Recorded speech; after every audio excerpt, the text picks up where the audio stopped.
Assalamualaikum warahmatullahi wabarakatuh. Alhamdulillahirabbil alamin. Wassalatu wassalamu ala asyrofil anbiya'i wal mursalin wa ala alihi washabihi ajmain.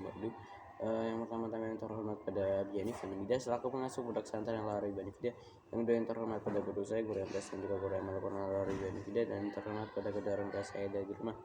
Jadi pada siang hari ini saya akan mempresentasikan tentang PTI masinis saya yang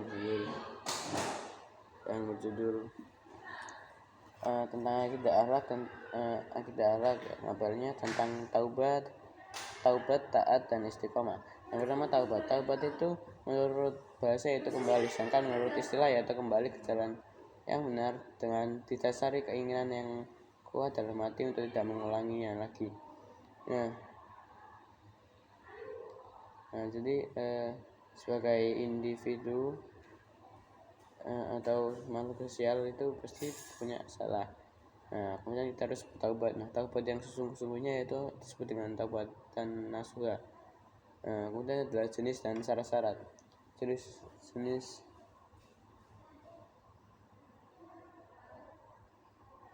yang pertama yaitu taubat kepada Allah. Syaratnya yaitu meninggalkan perbuatan maksiat itu, yang kedua menyesali perbuatannya, dan yang ketiga yaitu berniat agar tidak mengulangi. Kemudian bertaubat sesama manusia. Yang pertama yaitu meninggalkan perbuatannya, kemudian yang kedua yaitu menyesali apa yang telah dilakukan, dan yang ketiga itu berniat tidak mengulanginya lagi, dan membebaskan diri dari hak orang yang dizalimi. Contohnya misalnya punya hutang, maka lalu hutangnya dilunasi. Dan ada pun dampak positifnya. Yang pertama yaitu memperoleh semangat baru, terus ada memperoleh simpati masyarakat. Kemudian perilaku membiasakan diri bertaubat. Yang pertama yaitu berusaha berbuat baik. Yang kedua tidak memandang remeh dosa, dan agar merasa tidak senang apabila melihat orang berbuat dosa. Yang kedua yaitu taat, yaitu menurut bahasa yaitu tunduk dan patuh. Sedangkan menurut istilah yaitu tunduk dan patuh terhadap segala perintah dan aturan yang berlaku. Jika taat kepada Allah, maka patuh terhadap segala perintah dan aturan Allah.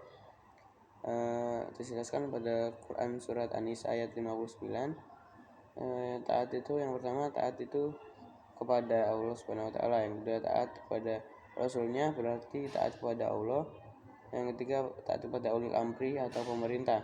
Perintah ini itu tidaklah mutlak, jadi apabila ulil amrinya sesat maka boleh bertentangan.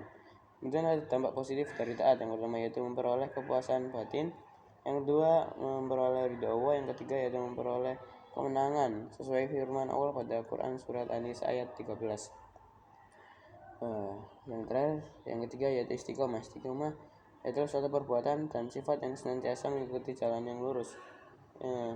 Seperti contohnya istiqomah dalam beribadah. Adapun cara agar kita itu tetap istiqomah dalam beribadah, yang pertama yaitu meluruskan niat. Jadi niat kita itu hanya untuk mencari ridha, yang kedua yaitu memahami makna syahadat. Jadi syahadat itu sering kita ucapkan tapi terkadang banyak yang tidak mengetahui artinya. Yang ketiga yaitu memperbanyak bacaan Al-Quran. Yang keempat meningkatkan kualitas beribadah sedikit demi sedikit. Kemudian yang kelima bergaul dengan orang-orang yang soleh. Sekian dari saya, sekali salah kata. Wassalamualaikum warahmatullahi wabarakatuh.